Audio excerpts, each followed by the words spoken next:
এগুলো সমস্তই they are made out of something else. এটা আমরা জানি না, এটা কোনো বুঝতে আমাদের অসুবিধা হয় না।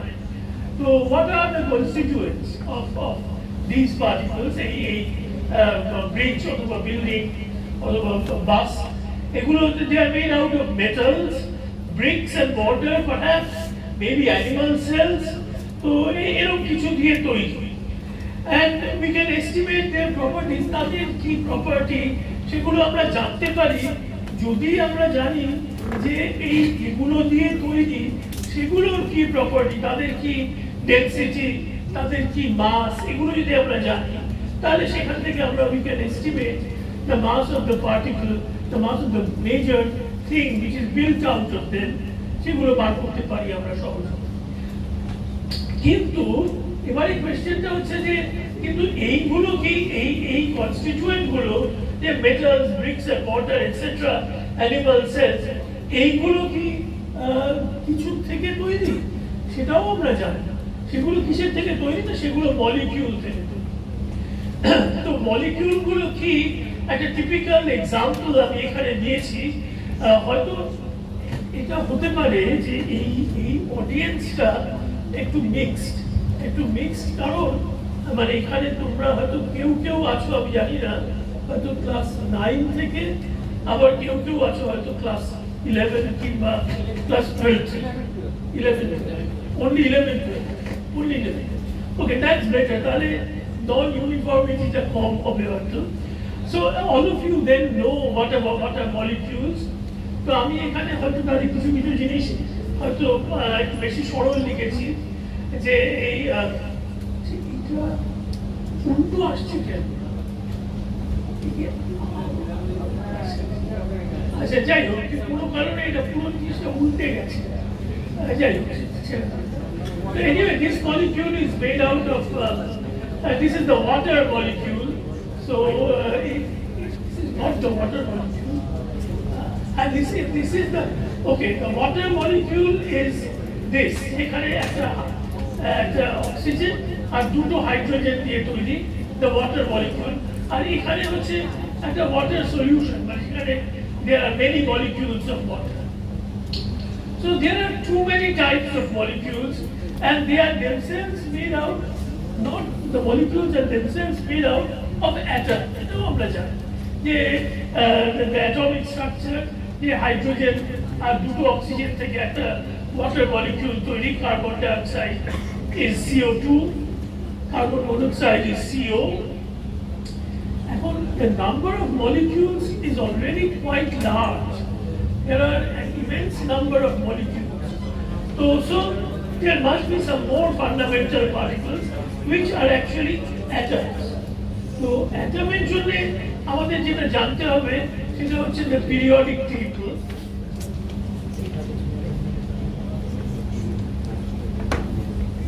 Periodic table তোমরা নিশ্চয়ই সবাই লিখছো ক্লাস 11-12 যখন, সবাই periodic table লিখেছো। So the periodic table classifies all atoms. এখন প্রথম যেটা আমাদের periodic table দেখেই মনে হয় সেটা হচ্ছে there are too many atoms, মানে আমরা ধাপে ধাপে চাইছি যে to come to a few particles, কিন্তু মলিকিউল তো বহু আছে, বহু ইন্ডিপেন্ডেন্ট টাইপ অফ মলিকিউলস রয়েছে। তারপরে আমরা দেখছি যে অ্যাটমের সংখ্যাও বহু। তো এত অ্যাটম যখন, তার মধ্যে নিশ্চয়ই there are some similarities যেগুলো হয়তো আমাদের মানে আমাদের মনে পড়তে পারে। যেমন ধরো এই যে পিরিয়ডিক টেবল যে লেখা হয়ে থাকে তার মধ্যে there are these alkali atoms. Alkali atoms কি সোডিয়াম, পটাশিয়াম etc. এগুলো সব alkali atoms, অথবা the noble gases like helium, neon etc. They are all the noble gases. Neon, xenon etc. Argon, these are all noble gases. So anything which lies in a column, সেগুলোর property হচ্ছে similar. যেখানে এটাও একটা কলামের মধ্যে পড়ছে, এটাও একটা কলামে পড়ছে, তার অর্থ যে পিরিয়ডিক টেবিলটা কিন্তু আরবিট্রারিলি সাজানো নয়। এরকম নয় যে মেন্ডেলেভ যিনি পিরিয়ডিক টেবিল আবিষ্কার করেছিলেন তিনি ওটাকে এমনি র্যান্ডামলি কিছু এলিমেন্ট তাদের লিখেছেন, তা নয়। উনি একটা গুছিয়ে তাদের প্রপার্টি কিভাবে সিমিলার হয় সেইটা দেখে উনি এই টেবিলটা কনস্ট্রাক্ট করেছেন। আচ্ছা, এবারে there is a hidden economy. The hidden economy is যে এই all columns have somewhat similar behavior. তো সেইটা কিভাবে আমরা বুঝতে পারি?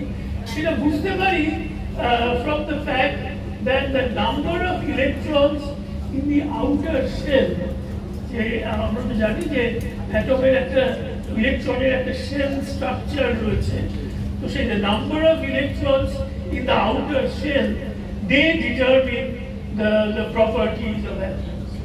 So elements falling in the same column have very similar properties. এখানে যেমন I have shown the carbon atom, এই ছবিটাতে this is the carbon atom. তো এবারে the chemical properties of atoms are determined by the electrons which orbit the nucleus. এটা তো আগেই আমি এক্ষুনি যেটা বললাম যে এই কতগুলো আউটার শেল ইলেকট্রন রয়েছে তাই দিয়ে প্রপার্টিটা বোঝা যায়। কিন্তু এছাড়াও ইলেকট্রন ছাড়াও আরো একটা জিনিস রয়েছে অ্যাটমের মধ্যে, সেটা হচ্ছে the nucleus. And the nucleus is very heavy. The nucleus consists of protons and neutrons. Protons have the charge of +1, electrons have a charge of -1, and neutrons have no charge, no electric charge. So এই দিয়ে proton and neutron দিয়ে the nucleus is formed, R electron গুলো তার চারপাশে ঘুরছে, and the number of protons equals the number of electrons. So the atom has no net charge. Atoমের কোনো charge নেই, electrical charge তো নেই অ্যাটমে, কিন্তু মানে প্লাস আর মাইনাস ক্যান্সেল করে যাচ্ছে। So classification of the atoms in the periodic table is by the number of electrons and the protons. কিন্তু আমরা আরেকটা জিনিস যেটা লক্ষ্য করতে পারি সেটা হচ্ছে যে it's a peculiar property of the different elements যে their masses, the masses of the different elements of the atom, সেগুলো হচ্ছে roughly proportional to the hydrogen, to the mass of the hydrogen atom. তো সেটা কেন, সেটা বুঝতে গেলে আমাদের মনে রাখতে হবে যে ইলেকট্রন, নিউট্রন আর প্রোটন দিয়ে তৈরি হচ্ছে অ্যাটম। তার মধ্যে নিউট্রন আর প্রোটনের মাস প্রায় সমান, এক্স্যাক্টলি সমান নয় কিন্তু প্রায় সমান, আর ইলেকট্রনের মাস তার তুলনায় নেগলিজিবলি বলা যায় 2000 ভাগের 1 ভাগ। তো সেটাকে যদি আমরা ড্রপও করে দিই তাহলে দেখা যাচ্ছে যে কতগুলো নিউট্রন আর কতগুলো প্রোটন আছে, that basically determines the mass of the atom. এখানে আমি একটা দেখিয়েছি যে atoms, how do molecules form? Molecules form by sharing of electrons. তো এইখানে দেখাচ্ছে যে দুটো, এখানে this is water, তো এখানে হাইড্রোজেন, দুটো হাইড্রোজেন আর এখানে একটা অক্সিজেন। সেই অক্সিজেনের ইলেকট্রনগুলো শেয়ার করছে between the hydrogen and the oxygen. তারপরে the water is bound.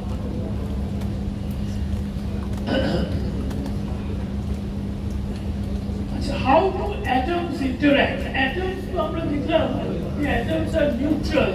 তো তাহলে how do the atoms interact?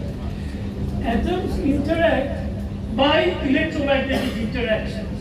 কিন্তু আমাদের মনে হতে পারে যে কি করে এটা হবে, কারণ এগুলো তো অ্যাটমগুলো তো themselves neutral, তো নিউট্রাল হলে তাদের মধ্যে কি করে একটা ইলেকট্রোম্যাগনেটিক ইন্টারঅ্যাকশন হতে পারে।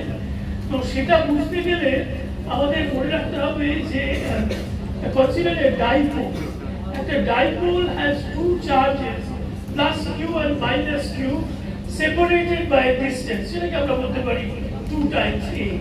এখানে ফর এক্সাম্পল একটা ডাইপোল লেখা রয়েছে, so it has 0 net electric charge, but একটা plus q, একটা minus q.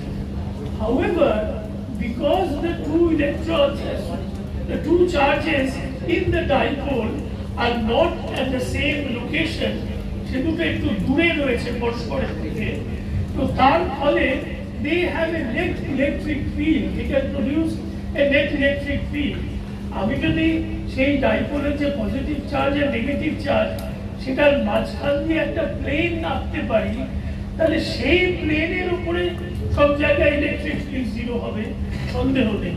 কিন্তু অন্য কোনো পয়েন্ট নিলে যেখানে সিমেট্রিক প্লাস আর মাইনাসের ডিস্টেন্সটা আলাদা হয়ে যাবে সেই দুটো পয়েন্টের, সেই পয়েন্ট থেকে, তো তার ফলে সেই পয়েন্টে একটা নেট ইলেকট্রিক ফিল্ড তৈরি হবে। তো so A dipole will produce an electric field, and that could lead to a force on another charge or even another dipole.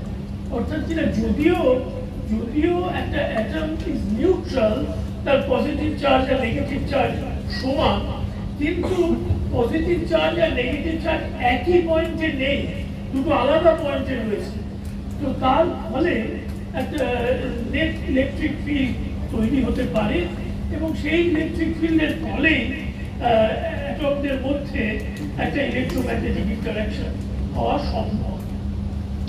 So atoms behave, যেটা আমি বলছিলাম, the atoms behave somewhat like dipoles. So this produces electric fields between two atoms which are both electrically neutral. মানে যদিও অ্যাটমগুলো electrically neutral, কিন্তু তাহলেও there is a net electric field. তো এরপরে আমাদের যেটা নিয়ে ভাবতে হবে সেটা হচ্ছে যে এই অ্যাটমের স্ট্রাকচারটা কি।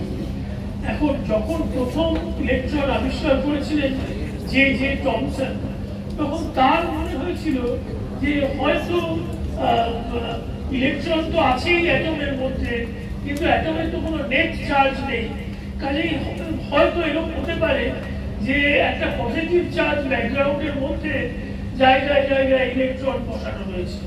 সেটাকে টমসন বলেছিলেন the plum pudding model. So the electrons are like plums in a pudding. এটা টমসন প্রপোজ করেছিলেন, কিন্তু তার অল্প দিনের পরেই টমসনেরই একজন স্টুডেন্ট আর্নেস্ট রাদারফোর্ড, তিনি দেখিয়েছিলেন একটা পরীক্ষা করে যে না, তার কিন্তু নয়, উল্টে যেটা হচ্ছে সেটা হলো এরকম যে atoms have a nucleus and that nucleus is very small.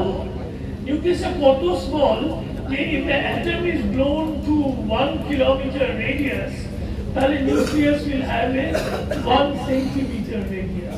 তো তাহলে স্কেলটা বোঝা যাচ্ছে যে কতটা তফাৎ হচ্ছে, 10 to the 6 তফাৎ হচ্ছে, 10 to the 5 তফাৎ হচ্ছে between a kilometer and a centimeter. So atoms have a nucleus made of protons and neutrons. Protons are positive charge and neutrons are uncharged. Electrons circulate around the nucleus. কিন্তু অ্যাটমের কোনো electric charge নেই, তার কারণ হচ্ছে the number of electrons exactly matches the number of protons. সেই জন্য অ্যাটমের কোনো electric charge নেই, and the nucleus is also very small. It's a small nucleus, এবং সেটা এই রাদারফোর্ডের এক্সপেরিমেন্ট থেকে বোঝা যাচ্ছে। রাদারফোর্ড কি এক্সপেরিমেন্ট করেছিলেন? রাদারফোর্ড একটা গোল্ড ফয়েল নিয়ে সেটাকে আলফা পার্টিকেল, এখান থেকে একটা আলফা পার্টিকেলের বিম বেরোচ্ছে রেডিও অ্যাক্টিভ স্যাম্পল থেকে, তো সেইটা নিয়ে রাদারফোর্ড দেখছিলেন যে গোল্ড ফয়েলটার ভেতর দিয়ে এই আলফা পার্টিকেল পাস করতে পারে কিনা। এবং most of the time the alpha particles just pass through. তার কারণ হচ্ছে the nucleus is a small part of the atom. Most of the atom is the void. সেখানে হয় ইলেকট্রন আছে বা কিছুই নেই, তো সেখান দিয়ে যদি আলফা পার্টিকেল পাস করে, আলফা পার্টিকেল হচ্ছে essentially 4 times the mass of the proton, কাজে it is much heavy compared to the electron। কাজে আলফা পার্টিকেল যদি ইলেকট্রনের সাথে মিট করে অথবা ভ্যাকুয়ামের মধ্যে দিয়ে চলে যায়, তাহলে it will pass through straight। তো সেরকম হবে, কিন্তু অল্প কিছু ক্ষেত্রে যখন the atom hits a nucleus তখন there will be a scattering, এবং রাদারফোর্ড লক্ষ্য করে দেখেছিলেন যে there are a few cases যখন ওই রকম স্ক্যাটারিং হচ্ছে। তো তখন রাদারফোর্ড কনক্লুড করেছিলেন যে there is a central part which is very heavy, and then outside there is largely nothing excepting a few electrons circulating around the nucleus. So much of science can be explained using atoms and molecules without appealing even to protons and neutrons.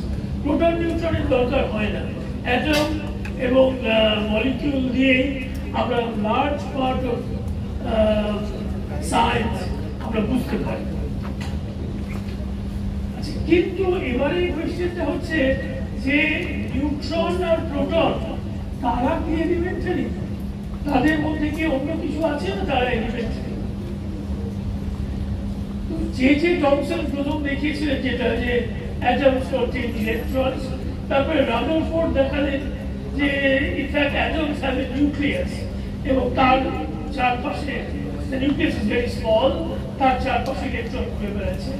তো এখানে আমি দেখাচ্ছি dew drop, তারপরে the water molecule, hydrogen atom, আর তারপরে hydrogen অ্যাটমের মধ্যে এখানে the electron is circulating around the nucleus. The nucleus of the hydrogen atom is just a proton, এবং তারপরে the final এই প্রোটনটাও is made out of quarks, এই তিনটে কোয়ার্ক দিয়ে তৈরি একটা প্রোটন, এবং তার থেকে একটা কোয়ার্ক হচ্ছে for example the alkyl quark। তো আমরা এরপরে একটু কোয়ার্ক নিয়ে আমরা আলোচনা করব, কিন্তু তার আগে before we move to quarks, let's look at the following thing. At the microscopic scale, quantum mechanics is the correct field. সেটা তো আমরা জানি যে খুব ছোট স্কেলে ক্লাসিক্যাল মেকানিক্স doesn't hold, তখন কোয়ান্টাম মেকানিক্স ব্যবহার করা হয়। And in classical mechanics there are particles and there are waves. দুটো আলাদা জিনিস, স্বতন্ত্র জিনিস। কোনো জিনিস পার্টিকেল লাইক, কোনো জিনিস ওয়েভ লাইক। কিন্তু কোয়ান্টাম মেকানিক্স প্রমাণ করছে যে তা কিন্তু নয়, যাহাই পার্টিকেল তাহাই ওয়েভ। এটা একটা অদ্ভুত জিনিস। কোয়ান্টাম মেকানিক্স সেজ যে particles R waves and waves are particles. In fact, wavelength হচ্ছে inversely proportional to the momentum, মানে যত হায়ার এনার্জি হবে সেটা তত wavelength কমে যাবে। Higher energy implies a smaller wavelength. তো এই সূত্রে একটা জিনিস লক্ষ্য করার মতো যে Thomson won the Nobel Prize for establishing that the electron is a particle. এই হচ্ছে J.J. Thomson. And his son G.P. Thomson got the same prize, a Nobel Prize equivalent for it, showing that the electron is a wave. এটা হচ্ছে G.P. Thomson। So এটার থেকে একটা cartoon যে এখানে একজন ভদ্রলোক বসে আছেন, তার ইলেকট্রিক বিল হাতে নিয়ে, ভদ্র মহিলা তার সাথে রয়েছেন, এবং এই ভদ্রলোক বলছেন, once and for all I want to know what I am paying for. When the electric company tells me whether light is a wave or a particle, I'll write my check. তখনই আমি pay করবো যখন আমাকে জানাবে ইলেকট্রিকটা particle না wave. আচ্ছা, এবারে আমাদের অন্য একটা জিনিস নিয়ে একটু চিন্তা করতে হবে, সেটা হচ্ছে the spin of a particle. স্পিনটা কি এটা বোঝানো একটু মুশকিল, এটা একটা কোয়ান্টাম মেকানিক্যাল ব্যাপার, কিন্তু এটা একটা অ্যানালজি সবসময় দেওয়া যায় যে it is like the spinning earth, যে পৃথিবীটা যেমন স্পিন করছে সেই রকম একটা something like that. The unit of spin is h/2π, এটাকে অনেক সময় h বার বলা হয় বা h কাট, তো সেই h বার হচ্ছে the unit of spin। তো এটা নিয়ে খুব ফান্ডামেন্টাল কাজ করেছিলেন আমাদের সত্যেন্দ্রনাথ বসু এবং এনরিকো ফার্মি। এরা দেখিয়েছিলেন যে according to quantum mechanics the spin of a particle can only be of two kinds, হয় তারা হবে হাফ ইন্টিজার, নয় তারা ইন্টিজার, এছাড়া আর কিছু অ্যালাউ করা সম্ভব নয়। তো এটা তারা দেখিয়েছিলেন যে according to quantum mechanics the spin of a particle is either half integral or integral, এবং half integral spin particles satisfy the Fermi-Dirac statistics. So তারা হচ্ছে ফার্মিয়ন, আর integral spin particles satisfy Bose-Einstein statistics, তাদের বলা হয় boson. এখন এই fermion আর boson এই যে ক্লাসিফিকেশনটা, এটা একটা মানে অদ্ভুত ক্লাসিফিকেশন যে ইটস লাইক সামথিং যে when a baby is born, almost the first question that is asked সেটা হচ্ছে ছেলে হলে না মেয়ে হলে। তো অলমোস্ট সেই ক্যাটেগরিতে পড়ে হচ্ছে ফার্মিয়নস এন্ড বোসনস। একটা নতুন পার্টিকেল আবিষ্কার হলে তখন প্রথম কোয়েশ্চেন হচ্ছে এটা ফার্মিয়ন নাকি এটা বোসন। এবং এই ফার্মিয়ন অথবা বোসনের একটা অ্যানালজি আমরা এইভাবে ভাবতে পারি যে একটা ফার্মিয়ন হচ্ছে in any state there can be only one fermion. একটা স্টেটের সাথে corresponding there's only a single fermion. তো এটাকে ধরো আমরা ভাবতে পারি এইভাবে, it's like a train compartment which is reserved. Reserved হলে কি হবে না, প্রত্যেক সিটের জন্য একজন করে প্যাসেঞ্জার থাকবে, তার বেশি অ্যালাউ করা হবে না, ঠিক যতগুলো সিট ততগুলো প্যাসেঞ্জার রয়েছে। আর বোসন হচ্ছে তার উল্টো, বোসন হচ্ছে যে একটাই স্টেটে যতগুলো খুশি পার্টিকেল আমরা রাখতে পারি। তো বোসন তাহলে ওই অ্যানালজিতে, ট্রেনের অ্যানালজিতে, the boson is like an unreserved train compartment. An unreserved train compartment এ কি হয় যে যত লোক পারে গাড়িয়ে তার মধ্যে উঠে পড়ে। তো সেইটা হচ্ছে the bosons. So bosons and fermions are very important for us. এখন আমরা জানি যে neutrons and protons, unfortunately they are not the fundamental particles. They are themselves made out of more fundamental quantities, যেগুলোকে আমরা বলি the quarks. তো এখন কোয়ার্কের structure কিরকম হবে, না একটা নিউট্রনকে আমরা ভাবতে পারি, একটা নিউট্রন বা প্রোটনের স্ট্রাকচার কিরকম হবে, না একটা নিউট্রনকে আমরা ভাবতে পারি যে neutron is made out of 2 d quarks and a u quark, একটা আপ কোয়ার্ক আর দুটো ডাউন কোয়ার্ক। আর প্রোটনের ক্ষেত্রে দুটো আপ কোয়ার্ক আর একটা ডাউন কোয়ার্ক। তোমরা জানো যে ইলেকট্রিক চার্জ কত of the neutron and the proton, তাহলে তোমরা সহজেই বার করতে পারবে যে আপ কোয়ার্কের চার্জ হচ্ছে +2/3 আর ডাউন কোয়ার্কের চার্জ হচ্ছে -1/3। এই এখান থেকে এক্সাম্পলটা থেকে। সো লাইক এবারে তাহলে কোয়ার্কের ইলেকট্রিক চার্জ আমরা জেনে গেলাম, কিন্তু ইলেকট্রিক চার্জ ছাড়াও কোয়ার্কের আরেকটা প্রপার্টি আছে, quarks have a color charge. আমি যখন এই কোয়ার্কগুলোকে এঁকেছি যখন এই কোয়ার্কগুলোকে, তখন I have written them in different colors. কোয়ার্কগুলো এমন হয় যে within the nucleus, এই যে নিউট্রন বা প্রোটন, তার মধ্যে যে তিনটে কোয়ার্ক রয়েছে, they all come with different colors. তো সেই কালারটা is neutral for the neutron and the proton. The quarks also carry a new charge called the color charge, and the color interactions are strong. The force between nucleons is a color interaction. এটাই হচ্ছে একটা strong interaction. তো এছাড়া আমরা যেগুলো জানি, neutron proton ছাড়াও আমরা আরো কিছু জানতে পেরেছি যে there are baryons. সেগুলো হচ্ছে baryons হচ্ছে জেনারেলি প্রোটন নিউট্রন ছাড়াও অন্য পার্টিকেল যেগুলো তিনটে কোয়ার্ক দিয়ে তৈরি।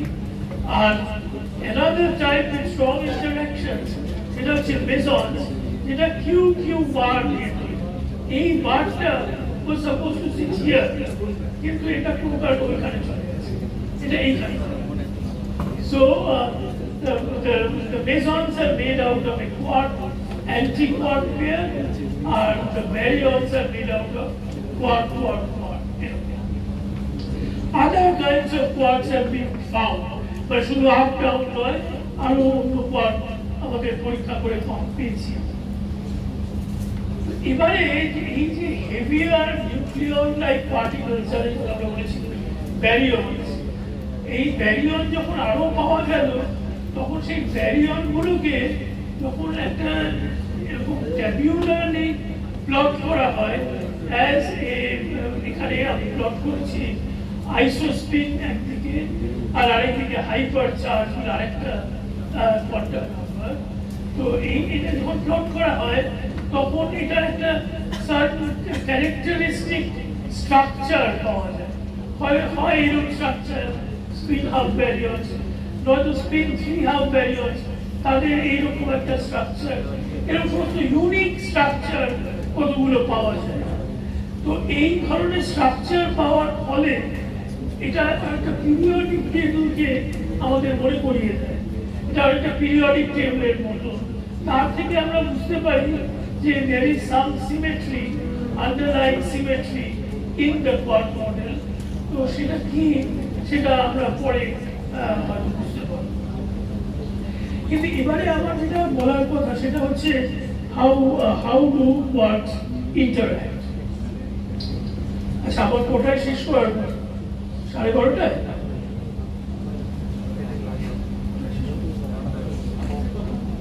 12:30 হবে না। আচ্ছা, তো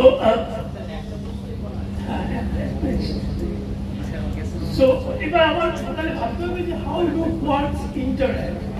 এখন আমাদের রিলেটিভিটি আগেই বলেছে যে এটা সম্ভব নয় যে দুটো পার্টিকেলের মধ্যে একটা ইন্টারঅ্যাকশন হবে ইনস্ট্যান্টেনিয়াসলি, এরকম জিনিস হতে পারে না, ইনস্ট্যান্টেনিয়াসলি কোনো ইন্টারঅ্যাকশন সম্ভব। So Einstein suggested that the force exerted by one particle on another particle cannot be instantaneous.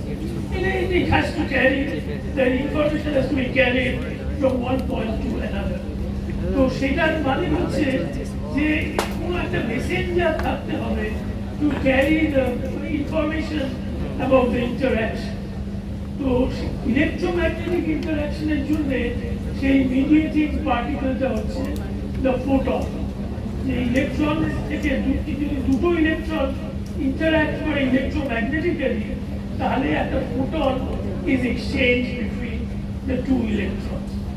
এখন এটা তো এক ধরনের ইন্টারঅ্যাকশন, ইলেকট্রোম্যাগনেটিক ইন্টারঅ্যাকশন, কিন্তু আমরা তো আরো ইন্টারঅ্যাকশনের কথা বলেছি, দ্য স্ট্রং ইন্টারঅ্যাকশন, তারপর একটু আগে বললাম।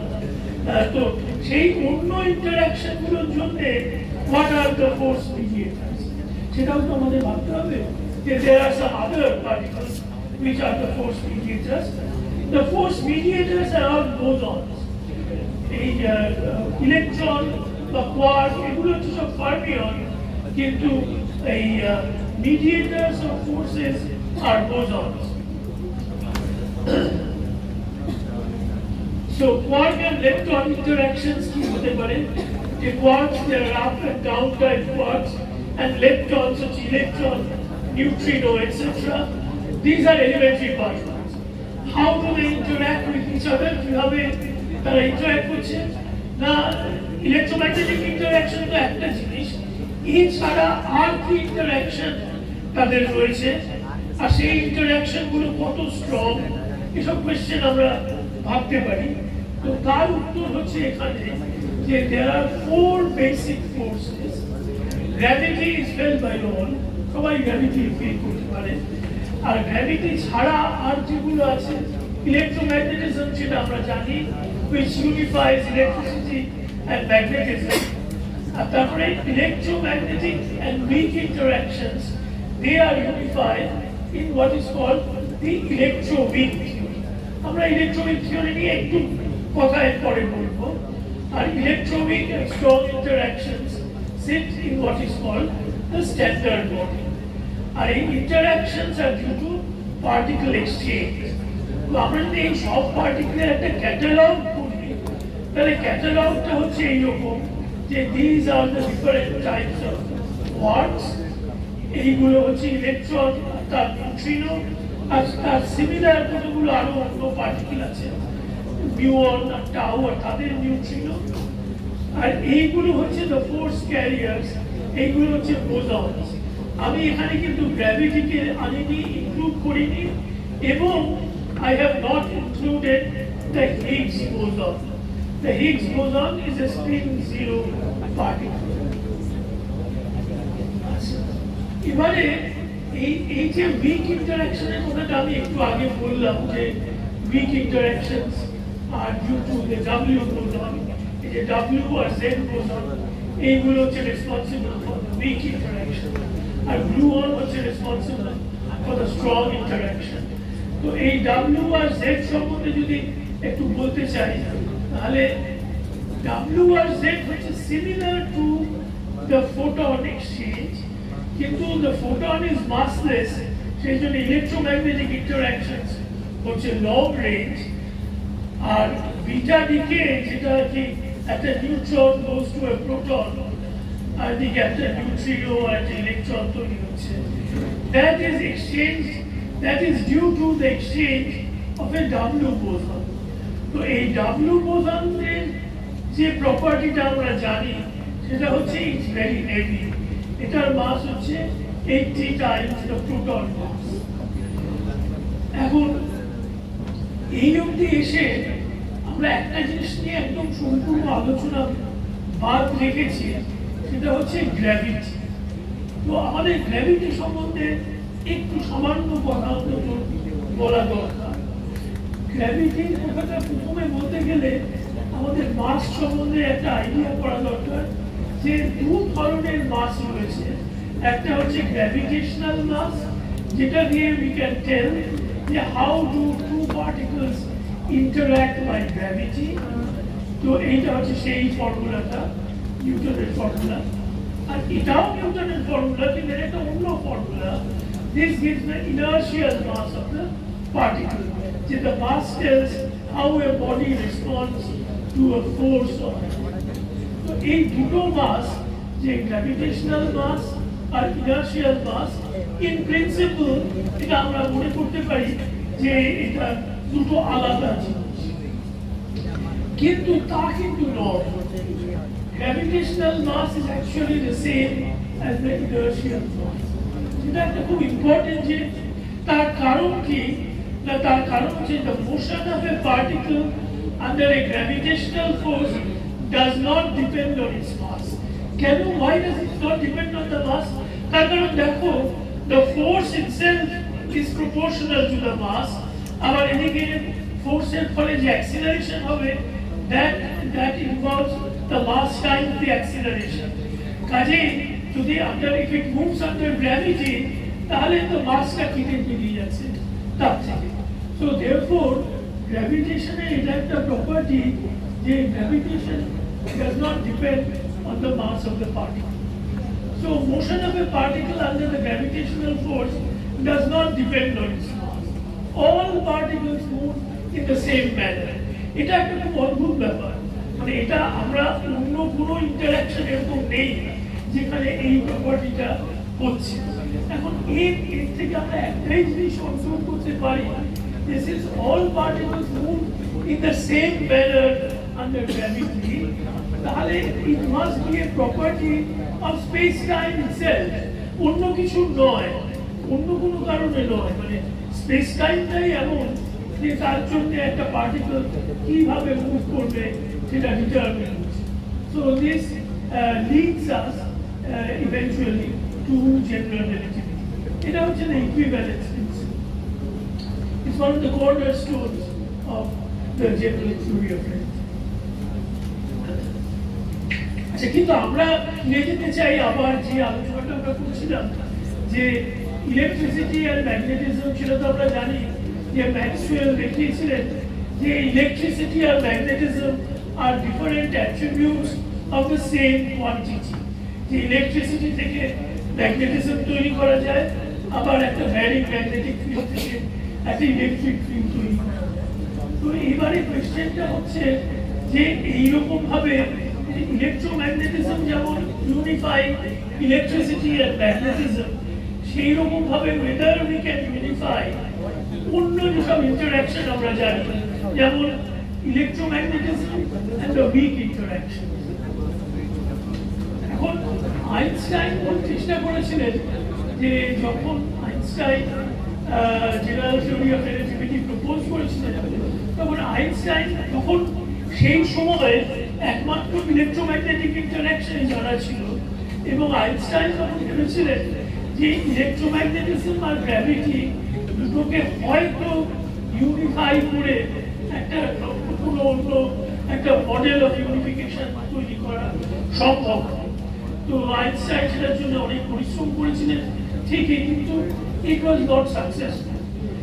To accomplish the unification, Einstein imagined that there are more space-time dimensions, than 3. Into his efforts did not succeed. Einstein couldn't do it. Kintu it's remarkable the Einstein's insight here. There are several popular theories. For example, string theory is one of them. Nowadays, consider extra space-like dimensions. এটা এখন আবার ফিরে এসেছে। কিন্তু যাই হোক, এই আইনস্টাইনের যে প্রোগ্রামটা to unify gravity and electromagnetism, এটা খুব একটা সাকসেসফুল হয়নি। কিন্তু যেটা হয়েছে সেটা হচ্ছে ইলেকট্রোম্যাগনেটিজম আর উইক ইন্টারঅ্যাকশন তাদের ইউনিফিকেশন করা সম্ভব হয়েছে। Electricity and magnetism are the attributes of electromagnetism. Electromagnetism and the weak force are manifestations of one electro-weak force. এই যে ইউনিফিকেশনটা ইলেকট্রো-উইক ইন্টারঅ্যাকশনের, এটার জন্য স্টিভেন ওয়াইনবার্গ, শেলডন গ্ল্যাশো এবং Abdus Salam they shared the Nobel Prize in 1979 এটা করার জন্য। এখন এখানে দুটো ইন্টারেস্টিং গল্প আমি না বলে পারছি না, আমার বলতে আমি বাধ্য। একটা হচ্ছে যে it's remarkable যে Weinberg and Glashow they went to the same high school. It is incredible, and they won the Nobel Prize at the same year in the same subject. এরকম কখনো আর হয়েছে কিনা সন্দেহ। আর সালাম সম্বন্ধে একটা ইয়ে হচ্ছে যে সালাম was born in Lahore, এবং সালাম was very strongly motivated by a mathematics teacher যিনি বাঙালি। সেও এক অদ্ভুত ব্যাপার, তিনি বাঙালি এবং পরে তিনি ওয়েস্ট বেঙ্গলে এসে সেটেল করেছিলেন লাহোর থেকে, এবং সালাম নোবেল প্রাইজ পাওয়ার পরে তার সাথে এসে দেখা করেছিলেন সেই ভদ্রলোকের সাথে, যে আপনার কাছ থেকেই আমি অনেক কিছু শিখেছি। যাই হোক, সালাম তারপরে লাহোর থেকে পিএইচডি করার জন্য কেমব্রিজে চলে যান, এবং কেমব্রিজে গিয়ে তারপরে সালাম কেমব্রিজ থেকে পিএইচডি করেন, এবং তখনই উনি মানে ওনার কাজ এতই ভালো হয়েছিল যে সাংঘাতিক বিখ্যাত। তো তখন সালাম could not decide যে উনি ইন্ডিয়া যাবেন না পাকিস্তানে যাবেন। এটা ওনার পক্ষে তখন একটা মানে প্রবলেম ছিল। তো সালাম চোজ যে এরকম তাহলে আমি দেখি একটা ইন্ডিয়া চাকরির জন্য অ্যাপ্লাই করে দেখি। So he applied to Delhi university, তো and he was rejected. তো এখন এটার থেকে কি ইন্ডিকেট করা যায়? এটার থেকে একটা জিনিস অন্তত যেটা বোঝা যায় যে একটা চাকরি পেতে যদি আমরা ব্যর্থ হই, it does not prove anything at all. সালাম নোবেল প্রাইজ পেয়েছে, so it doesn't prove anything. কে কেন চাকরি পাচ্ছেন না, এটা বোঝা is almost impossible. So be that as it may, so Salam then decided that he came to Pakistan and then he left. তারপরে তো সালাম GS থেকে একটা ইনস্টিটিউট তৈরি করেছে, এবং his contributions are manifold. বলার অপেক্ষা আচ্ছা, কিন্তু এবারে একটা জিনিস এখনো আমাদের বলা আলোচনা করা হয়নি, সেটা হচ্ছে যে ডাব্লিউ বোসন, আমি তো বললাম এখানে যে এই ইলেকট্রোউইক ইন্টারঅ্যাকশন, তার মধ্যে ইলেকট্রোম্যাগনেটিক ইন্টারঅ্যাকশনও আছে, উইক ইন্টারঅ্যাকশনও আছে। কিন্তু ইলেকট্রোম্যাগনেটিক ইন্টারঅ্যাকশন হচ্ছে ডিউ টু ফোটনস, যেগুলো মাসলেস, আর উইক ইন্টারঅ্যাকশন হচ্ছে due to W bosons which are heavy। তো এটা কি করে সম্ভব যে একটা ইন্টারঅ্যাকশনে কিছু পার্টিকেল হেভি আর কিছু পার্টিকেল মাসলেস, এটা কি করে সম্ভব? তো সেটার জন্য যেটা দরকার সেটা হচ্ছে হিগস মেকানিজম। আমার পক্ষে এখানে হিগস মেকানিজম বোঝানোর চেষ্টা করা will be very difficult and will take a long time.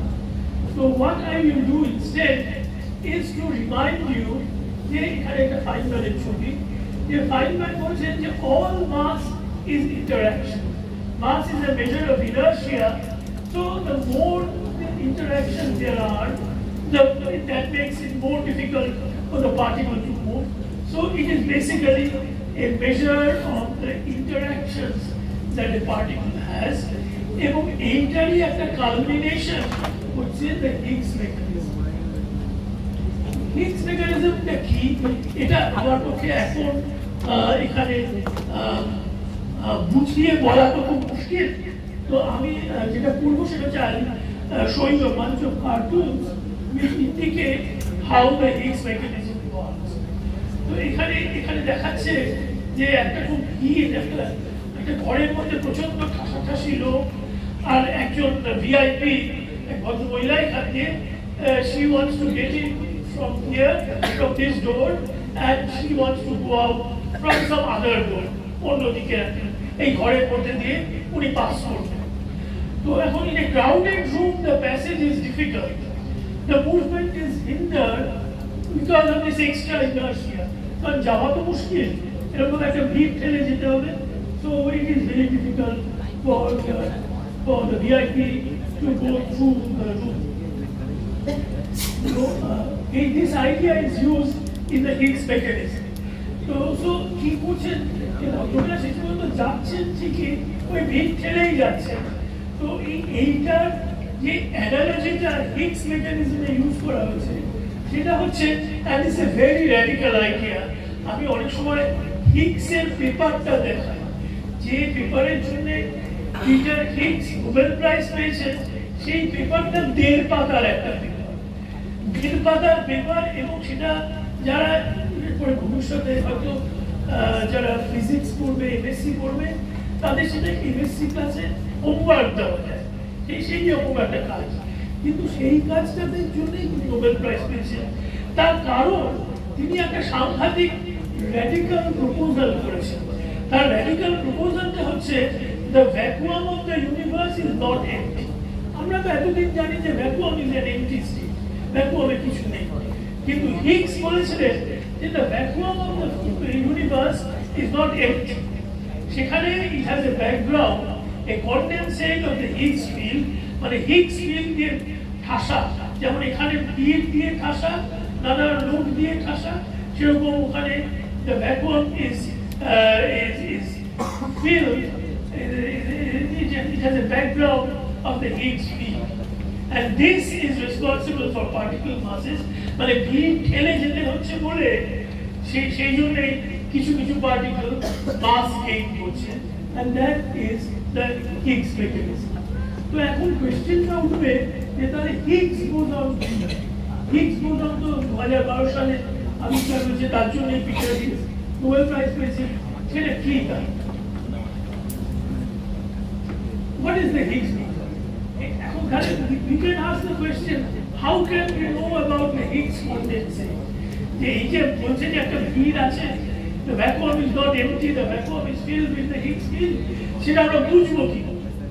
সেটা বোঝার উপায় হচ্ছে যে ধরা যাক কোনো ভিআইপি নয়, কিন্তু there is a রিউমার কি না, আজকে যে কেকেআর এর যে ম্যাচটা হয়েছে আইপিএল এ, সেই ম্যাচে কেকেআর জিতবে। এখন এই কথাটা যে একজন লোককে বললো, তখন সে তার পাশের লোককে বললো, সে তার পাশের লোককে বললো, এমনি করে the rumor passes through the room. There is no VIP passing through the room, but it's only a rumor. সেই হিউমানটা যখন পাস করবে তখন it will be like a wave. It will be like a wave. So a disturbance in the Higgs condensate is a Higgs boson. ওই যে Higgs condensate আমি বললাম ব্যাকওয়ার্মে রয়েছে, সেই Higgs condensateর জন্য যদি একটা disturbance in the Higgs condensate is a Higgs boson, and this has been just detected. So that is what has been just detected. আমার সময় প্রায় শেষ, আমি এখন দু চারটে কথা বলে এক নম্বর হচ্ছে যে এই যে হিগস বোসনের আবিষ্কার, what is the Indian involvement, মানে আমরা কি এটাকে একদমই বাইরে থেকে এটা হাততালি দিচ্ছি, নাকি আমরা এর ভেতরে গভীরভাবে এর ভেতরে আছি? তো ইনফ্যাক্ট আমরা গভীরভাবে এর ভেতরে আছি। The Indian involvement at CERN is over decades. CERN এই এক্সপেরিমেন্টটা করা হয়েছিল, যেখানে হিগস বোসন পাওয়া হয়েছিল। For LHC accelerator magnets, the LHC accelerator magnets were fabricated by R.R. Cat, Indore, and DARC. আর তারপরে ইন্ডিয়ান এক্সপেরিমেন্টাল গ্রুপ ইনভলভ হচ্ছে TIFR, Shah institute, Delhi university, Punjab university, আরো অনেক। তারপরে several Indian teams are in Alice, আরেকটা experiment at the LHC, VCC থেকে, Shah institute থেকে। There is an all-India distribution involvement in fabrication, data taking, analysis, and computation. মানে আমরা খুব গভীরভাবে এটার সাথে যুক্ত, এরকম নয় যে আমরা we are outside this. Theoretical work on the Higgs boson is carried out by many in India. Many aspects of Higgs bosons in extensions of the Standard Model have been examined. অনেক paper লেখা হয়েছে, বহু লোক theoretician and experimentalist, they are involved, and at all levels, মানে senior professor থেকে PhD student সবাই এটার মধ্যে ইনভলভ হচ্ছে। আচ্ছা, আমি এবারে শেষের দিকে যাচ্ছি, দু একটা কথা বলে আমি শেষ করতে চাই। একটা হচ্ছে নিউট্রিনো সম্বন্ধে, যে নিউট্রিনো হচ্ছে একটা ভেরি লাইট আনচার্জ পার্টিকেল, এটা কোনো ইলেকট্রিক চার্জ নেই, যে আনচার্জ পার্টিকেল বিটা ডিকেটে তৈরি হয় আমরা জানি, it's very difficult to detect. Wolfgang Pauli এটা প্রপোজ করেছিলেন। তো এই যে নিউট্রিনো সম্বন্ধে there are three types of neutrinos which are known: electron type neutrino, muon type neutrino, R tau type neutrino. তো এই নিউট্রিনো গুলো সব ইলেকট্রিক চার্জ ছিল। এখন according to the standard model, মানে যে মডেলটা হিগস বোসন আছে, ডাব্লিউ বোসন আছে, সেই স্ট্যান্ডার্ড মডেলে the neutrinos are massless according to the standard model. কিন্তু the recent experiments 1990 onwards indicate that neutrinos have a tiny non-zero mass. So তাহলে there is a question যে এটা কি করে, how can the neutrino have a mass? But standard model তো বলছে যে it has to be massless.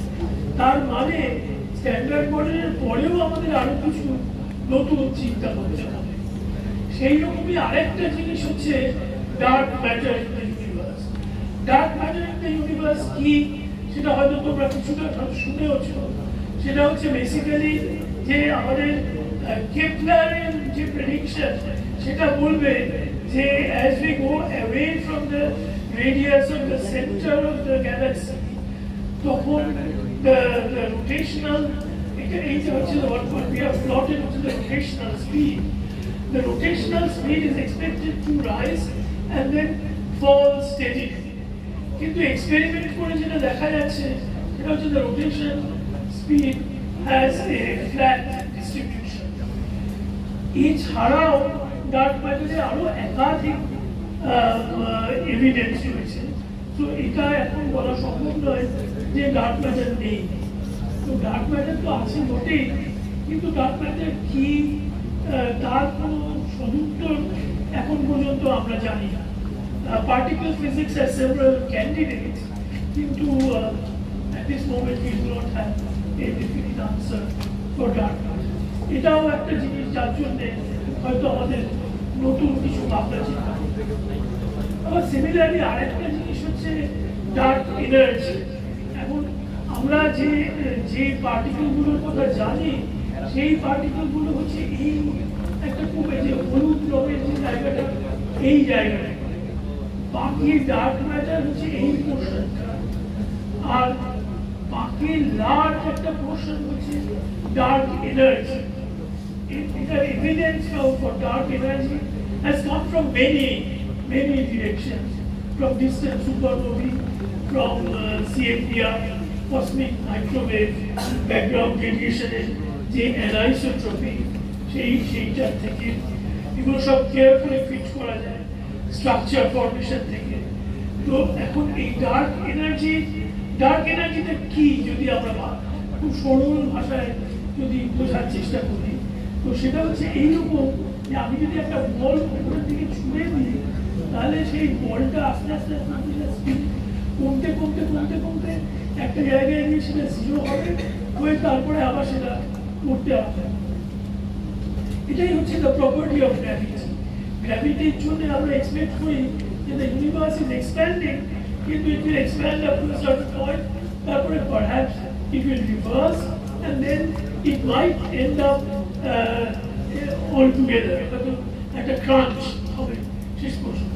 কিন্তু কি আমরা এটা ভালো করে জানি, কিন্তু এখন যেটা এক্সপেরিমেন্ট করে দেখা যাচ্ছে সেটা হচ্ছে যে as if ওই যে আমি বলটা ছুঁড়েছি, the ball is not decreasing in speed, but in fact it is increasing in speed. তো তার মানে there is something else which is repelling, which is not attractive, but which is repelling. সেইটা হচ্ছে যাই হোক, মানে what are our tasks ahead? আমাদের এখন এরপরে বাকি কি রইল, verify the properties of the Higgs boson, যেটা আমাদের আলোচনা করে বুঝতে হবে properties of the Higgs boson. In the standard model, neutrinos are massless, সেটা কিভাবে আমরা সেটা বুঝতে পারি, সেইটা আরেকটা জিনিস আমাদের চলবে। Do the strong and electroweak interactions unify at a very high energy?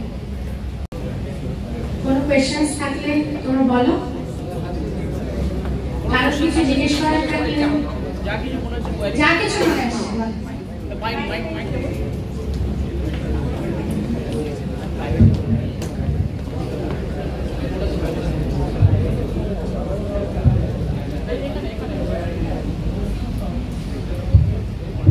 Sir, যখন ইউনিভার্সের কম্পোজিশনকে বলা হচ্ছে, সেই ক্ষেত্রে ডার্ক এনার্জি এবং ডার্ক ম্যাটারকে একই সাথে কেন কনসিডার করা হচ্ছে? মানে এনার্জি আর মাস দুটো স্যার আলাদা ফিজিক্যাল জিনিস, তাহলে স্যার সেইগুলোকে একসাথে কেন ডিসকাস করা হচ্ছে? মানে যেমন স্যার, যেমন আপনি পাইচাটা দেখালেন, এনার্জি আর মাস কিন্তু আলাদা নয়। এটা তো তোমরা জানো যে আইনস্টাইন দেখিয়েছেন যে ইকুয়াল টু mc স্কোয়ার। যদি মানে হয়তো আমার মানে ত্বকের মধ্যেও কোনো জায়গায় আমি হয়তো এনার্জি আর মাসকে ইন্টারচেঞ্জেবলি ব্যবহার করেছি। এনার্জি আর মাস আলাদাভাবে দেখাটার কোনো দরকার নেই।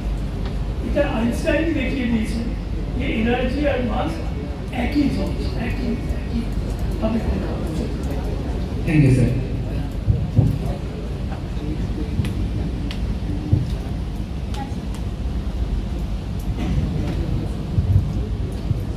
মানে প্রোটন আর নিউট্রন কোঅর্ডিনেট হবে না, তো আবার প্রোটন পজিটিভ হয় আর নিউট্রন আবার নিউট্রাল হয়।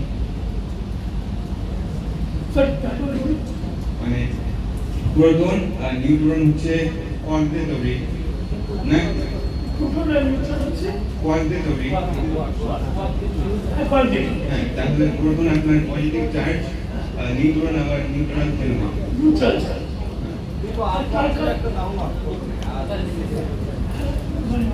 প্রোটনে দুটো আপওয়ার্ক রয়েছে আর একটা ডাউনওয়ার্ক রয়েছে। আচ্ছা, এবারে মনে রাখতে হবে যে আপওয়ার্কের চার্জ হচ্ছে 2/3 আর ডাউনওয়ার্কের চার্জ হচ্ছে -1/3। তাহলে 2/3 + 2/3 -1/3 করলে +1 হবে। আর নিউট্রনের ক্ষেত্রে একটা আপওয়ার্ড দুটো ডাউনওয়ার্ড রয়েছে। তো আপওয়ার্ডের চার্জ হচ্ছে +1/3 আর ডাউনওয়ার্ড হচ্ছে -1/3 -1/3। ওইভাবেই হিসেব করেই ওই ওয়ার্কের চার্জ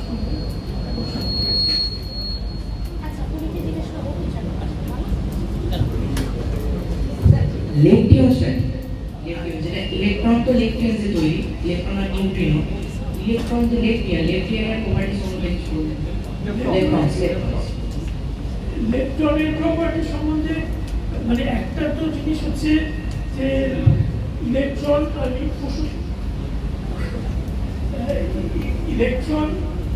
আর নিউট্রিনোর মধ্যে ইলেকট্রনটা তাও একটু মানে বিশেষত্বপূর্ণ ইন দ্য সেন্স ইলেকট্রনের উইক ইন্টারাকশন আছে, আবার ইলেকট্রোম্যাগনেটিক ইন্টারাকশন আছে। কারণ ইলেকট্রনের তো একটা চার্জ আছে, কিন্তু নিউট্রিনোর কোনো ইলেকট্রিক চার্জ নেই।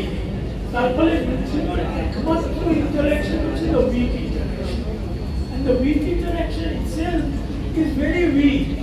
সেই জন্য নিউট্রিনো is almost non-interactive, মানে এই যে for us আমাদের শরীরের মধ্যে দিয়ে billions of neutrinos are passing every moment without our knowing. কোনো interaction.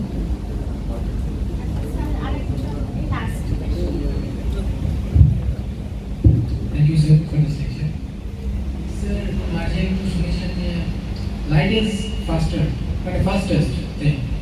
किंतु हम सुनिश्चित कि neutrino is faster than light. Faster than light. Faster than light.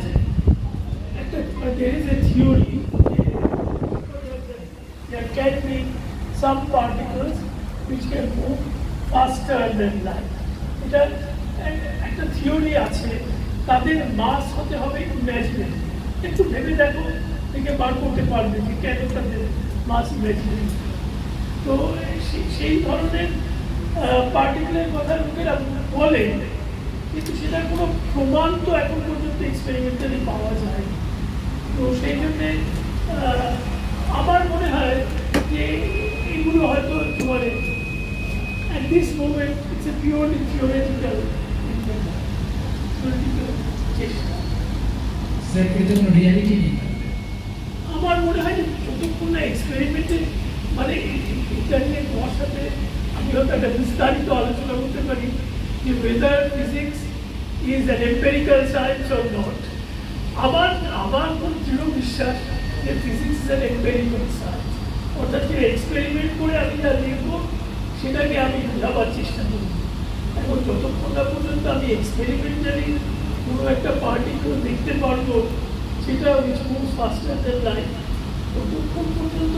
এবং মানে যেহেতু আইনস্টাইনের থিওরি বলছে যে এরকম পার্টিকেল হলে সে তার ইমাজিনারি মাস এটসেট্রা এটসেট্রা, আমি সেটাকে কিছু স্যার বলছিলাম যে কোয়ান্টাম মেকানিক্সের একটা থিওরি ছিল, cat in box theory. Cat in the box theory, Schrödinger cat. G sir, তো বলছিলাম ওটা কি মানে কোনো মানুষের উপর অ্যাপ্লাই হবে? মানুষের উপরে অ্যাপ্লাই মানে মানে ইন ক্যাটের উপরেও অ্যাপ্লাই হবে কি একটা সন্দেহজনক ব্যাপার। মানে ওটাকে শ্রোডিঙ্গার ব্যবহার করেছে, মানে সেই যে cat is alive or dead until you open the box. এখন এটা শ্রোডিঙ্গার ব্যবহার করেছিলেন মানে একটা কোয়ান্টাম মেকানিক্সকে বোঝানোর জন্য, কিন্তু আমার মনে হয় এটাকে অত সিরিয়াসলি নেওয়াটা উচিত। Thank you sir.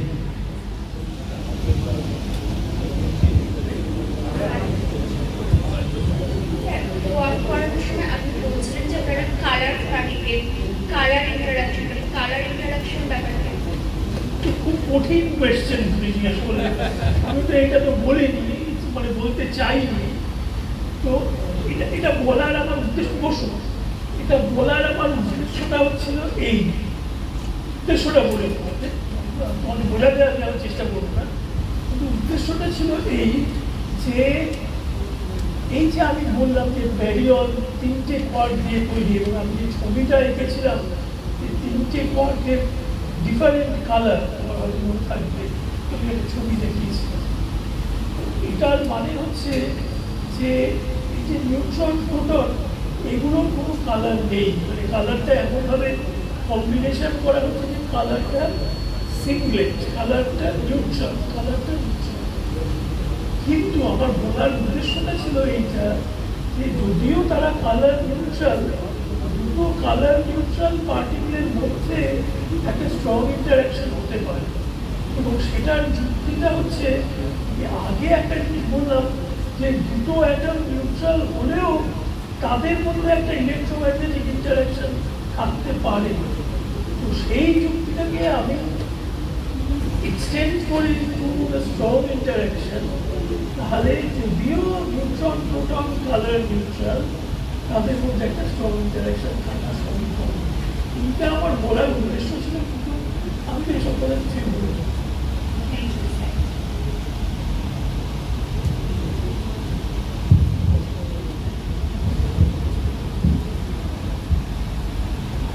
So thank you again, Professor Raychaudhuri, for his wonderful, elaborate lecture, and we must give him a great applause.